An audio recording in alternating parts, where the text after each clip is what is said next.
হে everyone, কেমন আছো সবাই? আশা করছি সবাই খুব ভালো আছো, আমিও খুব ভালো আছি। তো আজ হচ্ছে গুরু পূর্ণিমা। তো আজকে আমার বড় দিদার বাড়িতে আজকে যেহেতু গুরু পূর্ণিমা, তো সেই কারণে আজকে একটু পুজো ছিল। তো আমাদের যেহেতু কালা ওষুধ আমরা যেতে পারিনি, মানে অসুধ বলতে পারো, কারণ আমার বাবার কাকা মারা গেছে, মানে আমার কাকা দাদু মারা গেছে। তো সেই কারণে আমরা যেতে পারিনি। তো বিকালবেলা দিদা ফোন করেছিল কি একটু আয়, তো ওই জন্য এখন আমি আর মা যাচ্ছি। আর এতদিন ধরে এই কারণে ব্লগ দিতে পারছিলাম না। সবাই সব ভালো মাইন্ডে তো নেবে না, যে আমি তো যতই ব্লগ করি তো এরম একটা ব্লগ তো নেওয়া উচিত না। তো সেই কারণে ব্লগ করা হয়নি। তো আজকে অনেকদিন বাদে একটু বেরোচ্ছি বাড়ি থেকে, তো সেই কারণে ব্লগটা স্টার্ট করলাম। তো ব্লগটা তোমাদের দেখতে থাকো, আশা করি ভালো লাগবে।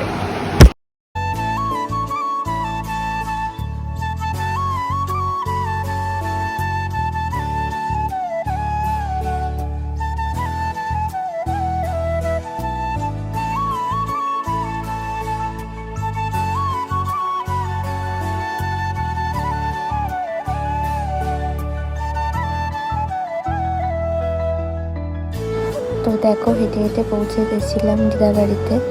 তো এখানে সব মাসিরা এসেছিলো বড়দিদার বাড়িতে। তো ওই কারণে আরও যাওয়া, সবার সাথে দেখা হয় না। তো এখানে আমি ছোটো ছোটো করে একটু ক্লিপ নিয়েছি। আর এটা দেখো আমার একটা দিদির মেয়ে, খুব বদমাস, দেখতেই পাচ্ছে, আর খুব ভালো। আর এটা হচ্ছে আমার একটা মামার মেয়ে, এ তো এত লজ্জা পায়, আসেই না। তো তারপরে বলেছি কি তোকে আমি পুতুল দেবো বলেছি, তারপরে আমার বলে এসছে। দেখো খুব কিউট না? তো যাই হোক, তারপর আমরা এখান থেকে চলে যাচ্ছিলাম বাড়িতে। তো বাবাই আসবে বলেছিল, সেই কারণে অনেকক্ষণই ওখানে কাটানোর পর চলে যাচ্ছিলাম বাড়িতে।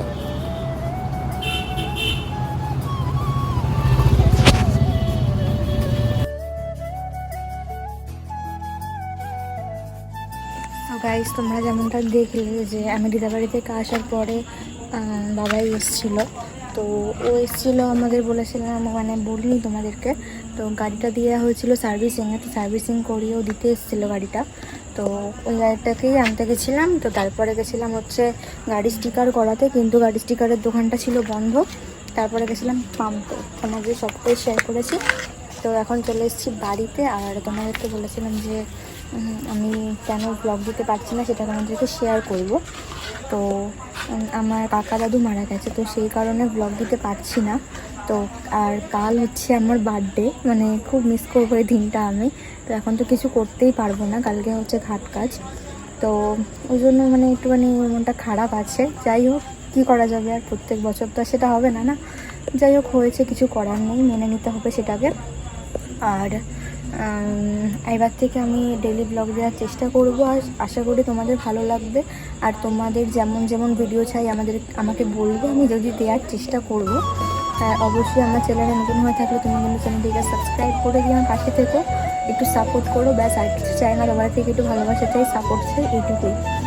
তো এটা বলার জন্যই মানে দুদিন ধরে আমি ভিডিও করিনি। কে কেমন মাইন্ডে থাকবে সেটা তো আমি জানি না। আমি হয়তো ব্লগ বানাবো, অনেকে বলবে যে মারা গেছে এই ধরনের, অনেকেই তো জানো, সবাই সব কিছু করে। সেই কারণে আমি এটাকে অ্যাভয়েড করেছি, ব্লগটা করিনি। কিন্তু আজকে করলাম, অনেকদিন বাদে দিদাবাড়িতে গেলাম, সেই কারণে ব্লগটা বানালাম। আর তার মধ্যে হচ্ছে আমার কালকে বার্থডে। তো কালকের দিনটা কেমন কি থাকে না থাকে তোমাদের সাথে আমি শেয়ার করার চেষ্টা করবো। তো জানি না এখন করতে পারবো কি না, বাট করার চেষ্টা করব। তো দেখি কেমন কি হয় না হয়, সবটাই তোমরা ব্লগে দেখতে পাবে। তো এখানে ভিডিওটা আমি শেষ করছি। তো টাটা গাইস, সবাই ভালো থেকো, সুস্থ থেকো।